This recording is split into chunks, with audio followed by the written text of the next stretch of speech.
Boutembo direct sous vos yeux, mesdames, messieurs, voici les titres de votre journal. 11 nouveaux religieux ont professé le vœu temporaire ce mardi 15 août dans la congrégation des frères de l'Assomption. 5 autres religieux ont émis le vœu perpétuel. Les cérémonies afférentes se sont déroulées au sanctuaire Saint-François d'Assise de Kaundoura. Les heureux du jour ont été appelés à vivre conformément au charisme de leur congrégation. Les marchands exerçant au centre-ville de Boutembo saluent l'évolution des travaux d'assainissement qui s'effectuent ces derniers temps dans la ville. Depuis son lancement, l'évacuation des déchets est constatée positivement. Les habitants disent être soulagés de cet état de salubrité qui arrange la situation conformément dans les jours passés.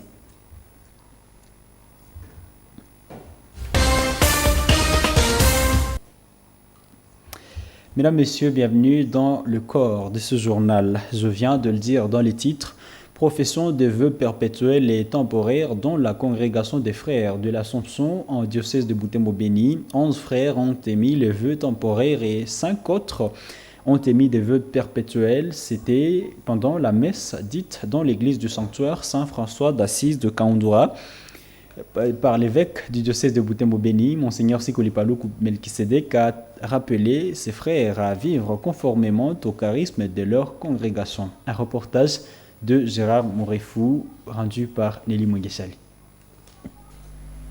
L'évêque de Boutembo-Béni a présidé à l'Eucharistie de l'émission de vœux de frères de l'Assomption au sanctuaire Saint-François d'Assise à Kaundoura. Il a été entouré d'une vingtaine de prêtres, parmi lesquels les supérieurs des Augustins de l'Assomption à Province d'Afrique et celui de l'Ordre de la Sainte-Croix. Monseigneur Sikuli-Paluku Melkisedek, dans sa prédication des séjours de la solennité de l'Assomption de la Vierge Marie, a indiqué que Marie mérite des honneurs privilégiés car elle est la mère du Sauveur, choisie par Dieu lui-même parmi toutes les femmes. S'adressa aux 16 frères, parmi lesquels 5 perpétuels et 11 temporaires, Monseigneur l'évêque de Boutembo-Béni les a exhortés à vivre les charismes de la congrégation de frères de l'Assomption.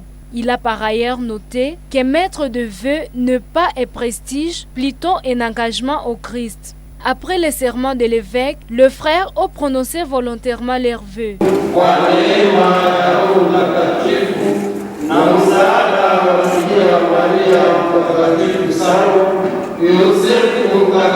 Après la messe, le supérieur général de la congrégation de frères de l'Assomption à diocèse de Boutembo-Béni a exprimé sa joie de voir sa famille s'agrandir.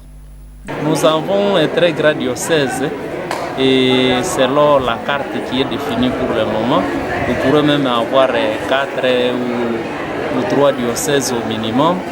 Alors, il y a certains jeunes qui se trouvent surtout à l'intérieur, qui ne connaissent rien de la congrégation de frères de l'Assomption. Mais avec l'évangélisation, la mission, ils sont en train de découvrir petit à petit la congrégation de frères de l'Assomption. Et nous les attendons, nous les invitons à nous emboîter les pas pour pérenniser la mission de l'église locale. La mission qui a été initiée par nos pères les Augustins de l'Assomption, plus spécialement ancrée dans ces diocèses et empenchée par son Excellence Monseigneur Henri Pierre Joseph Marius, notre père fondateur. La congrégation de frères de l'Assomption enregistre actuellement plus de 100 membres. Le supérieur général de la dite congrégation évite le jeûne à l'intégrer pour porter haut l'évangile. Wiranga Angelus a expliqué que la congrégation de frères de l'Assomption a été initiée à diocèse de Boutembo-Béni par Monseigneur Henri Pierre Joseph Marius. J'en ai également fait mention dans le sommaire de cette édition. Les habitants de Boutembo saluent l'évolution positive des travaux d'assainissement du centre-ville. Les déchets qui étaient souvent déposés sur avenue de l'église ne se font plus voir. Ce mardi 15 août 2023, 3 semaines après le lancement de l'assainissement de la ville par Taïro Service, les habitants ont exprimé leur satisfaction par rapport aux services rendus jusqu'à présent. Suivez ce reportage de Nelly Mwengeshali et Delphin Voyer.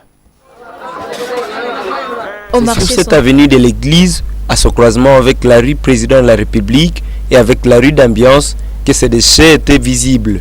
À 10 h de ce mardi, ces deux sites sont aérés, ce qui n'était pas le cas il y a presque un mois. Le service chargé de dégager les déchets dans ces endroits les fait tôt le matin avant que les marchands n'installent leurs articles. Les marchands qui installent leurs produits à ces endroits sont contents et se sentent dans de bonnes conditions maintenant. Avant, on avait du mal à vendre nos marchandises à cet endroit à cause de l'odeur de ces saletés. On tombait même malade faute de ces saletés. En tout cas, que l'État soutienne cette personne qui nous aide à évacuer ces déchets. Et que nous autres, nous la soutenions à payer nos 100 francs de ville propre pour que ces projets demeurent. Que nous continuions de travailler à toute quiétude. Avant, nos clients pouvaient passer à cause de l'abondance de ces déchets. À ce jour, tout est en ordre. Nous arrivons pendant que tout est déjà évacué. Je travaille ici depuis 2 ans. À ce jour, nous nous sentons à l'aise. On ne se bouscule plus car il y a maintenant assez d'espace. Nous sommes ravis de voir qu'il n'y a plus de saleté ici. Il y a de nos clients qui n'achetaient plus nos légumes à cause de cela. Ils allaient directement dans les grands marchés. Ces marchands souhaitent à cette entreprise de faire encore mieux pour garder la ville propre.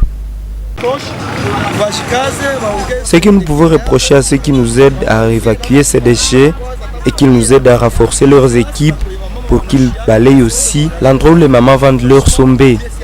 Leur équipe ne balaye pas ici, c'est nous-mêmes qui balayons. Lancé depuis le 25 juillet 2023, ces travaux d'assainissement sont exécutés par Taïro Service. Ce service évacue les déchets du centre-ville et les déverse à la poubelle publique à Kasongomi, près de l'abattoir public de Butembo. Parlons économie à présent. La vente des manches, un commerce qui se pratique timidement en ville de Butembo de nos jours, avec la modernité d'un côté et l'insécurité de l'autre. Ce commerce ne procure plus un bon revenu aux pratiquants. Qu'à cela ne tienne, ce travail fait vivre certaines familles qui persévèrent dans cette activité artisanale. Eugénie Moussiviroa et Croyante Viamba ont réalisé pour nous ce reportage suivant. Au marché central de Butembo, une poignée de personnes vendent des outils traditionnels de travail de champ, notamment des houes, haches, machettes, serpes, des bêches et autres. Ce mardi 15 août, Moto TV a rencontré des vendeurs de haches. Kasereka, père d'un enfant, vend des haches depuis 10 ans. Il fabrique lui-même des manches et vend des haches montées.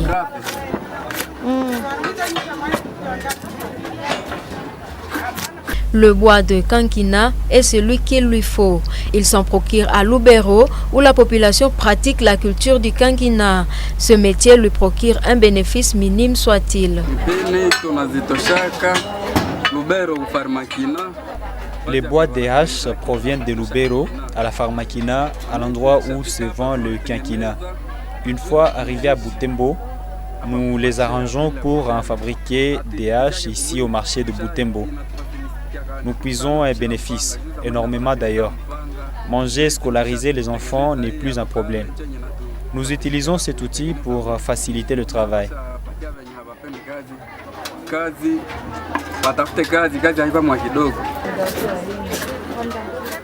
Kambale Moïse, d'expérience dans ces métiers, évoque l'insécurité grandissante dans certains coins où l'agriculture domine comme frais à la bonne vente des haches. Il implore la restauration de la paix. Les difficultés signalées dans notre métier sont surtout celles liées à l'insécurité grandissante dans les milieux ruraux. Cette insécurité pousse les cultivateurs à ne plus vaquer librement à leurs activités champêtres. Du coup, ils ne se soucient plus de renouveler leurs outils. Nous implorons la restauration de la paix afin que notre commerce brille comme avant.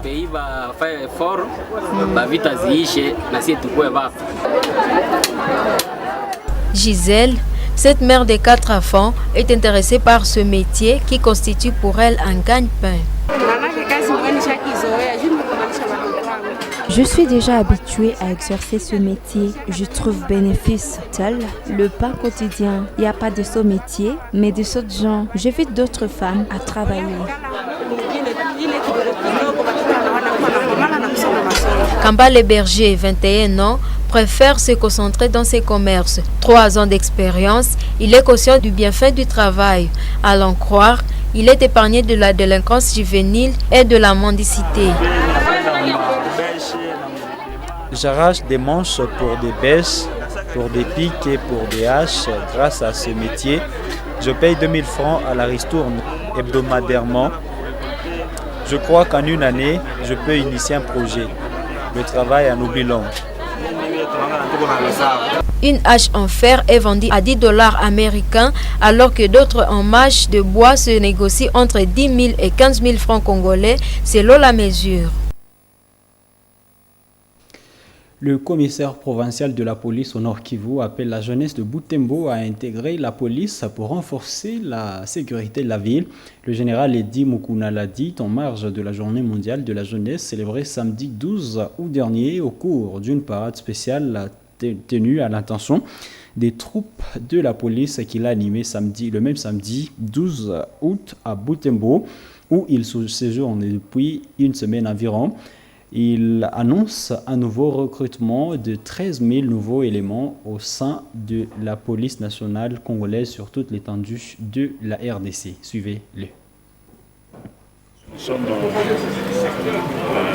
à la veille, si on peut appeler ça ainsi, des opérations électorales qui vont commencer bientôt là. Naturellement, on doit renforcer la police en termes d'effectifs au niveau de la haute hiérarchie de la police, donc au niveau du ministère de l'Intérieur. 13 000 hommes vont être recrutés pour essayer un peu d'étoffer, pour essayer un peu de renforcer les effectifs de la police à travers toute la République. C'est une occasion normale. Ils peuvent adhérer à cette vision-là, donc ils peuvent servir leur pays sous le drapeau. La police est là, nous tous nous sommes là, nous avons accepté de servir ces pays sous le drapeau. Donc ils peuvent venir, ils seront bien accueillis pour que notre pays puisse être sécurisé et pour que les élections se passent dans les bonnes conditions voulues ou acceptées par le peuple congolais. Parlons éducation dans le sud de Lubero. Le chef de la sous-division de Kirumba alerte sur la nécessité de retraiter des enseignants à difficulté d'exercer leur métier, faute d'âge. Richard Mubunga peint une situation sombre qui se répand sur toute sa juridiction, appelant le gouvernement congolais à accélérer ce processus. Le sous-prophète de Kirumba a fait savoir que cela permettra à ses enseignants de déposer la craie en toute dignité, mais aussi pour sauver l'éducation de base dont ces professionnels ne peuvent plus bien s'en occuper. Suivez-les dans ce propos. Je commence par d'ailleurs les bureaux. Les bureaux sont déjà verrouillés. Les bureaux, entre autres le bureau de la sous-division, à l'inspection, chez les gestionnaires. Nous avons les vieux qui sont retraitables, un certain vieux qui ne travaille plus. Vraiment, ils sont amortis. Donc, la nature va les retraiter parce qu'ils ne sont plus qu'au sommet. Ils arrivent malades, ils retournent. Alors, ce sont ces gens qui allaient être remplacés s'ils étaient honorés à leur retraite. Donc, les retraitables au niveau des bureaux, c'est un blocage. Nous avons des trous, certains agents qui sont décédés, mais qui ne sont pas remplacés par ce système-là de verrouillage. Alors, il faudrait qu'on déverrouille les bureaux pour que le système soit encore rajeuni. Certains vieux qui se donnent encore, qui arrivent toujours à l'école, ils ne savent plus même se tenir debout. On ne sait pas s'il faut les remettre à la maison, on ne sait pas quoi faire. Bon, mais on les remplace par un système de jeunes journaliers. Il y a les vieux aussi qui ne veulent pas qu'on puisse grignoter à leur salaire. On dit on prendra les 1 tiers. Lui dit non, faites-moi mon salaire, je suis vieux, je suis retraitable, faites-moi la totalité. Débrouillez-vous avec cet enseignant-là. surtout au niveau primaire. C'est au gouvernement de nous aider vraiment à honorer ces vieux, à les retraiter pour qu'ils soient remplacés avec dignité. En troisième phase, ce sont les directeurs, maintenant les chefs d'établissement, qui sont retraitables. On ne peut pas chercher un journalier pour être directeur. Ils ne savent pas comment nous comporter. Il est directeur, il ne sait plus lire, il ne sait même pas se tenir. Bon, il est maladif. C'est elle et ses copains nous disent, ne remplacez pas ces vieux-là. Quand on les laisse là, c'est sacrifier maintenant les enfants. Quand on les remplace, c'est un bruit officiel et politique. Bouclons cette édition par cette nouvelle, par cette information. Le premier vice-président de l'Assemblée nationale, le professeur André Mbata Betou, se réjouit de la tenue de la table ronde sur l'évaluation de l'état de siège en Nord-Kivu et en Ituri. Ce cadre de la Chambre basse félicite le président de la République de mettre le peuple au cœur, au centre de sa politique, en écoutant les avis des uns et des autres sur le régime de l'état de siège en vigueur dans les deux provinces. Nous avons recueilli ce propos sur la RTNC. Suivez-le. Vous savez, le président de la République avait, en vertu de la Constitution, déclaré effectivement l'état de siège parce que l'état des institutions était menacé et la République était menacée dans cette partie du territoire. Et à un moment donné, lorsqu'on a pris une telle décision, le président de la République a estimé qu'il fallait consulter également le reste de la nation, les forces représentatives, pour faire l'état des lieux. Nous avons un président qui est à l'écoute de son peuple et à ce stade, il veut savoir ce que pense la population de cet état de siège.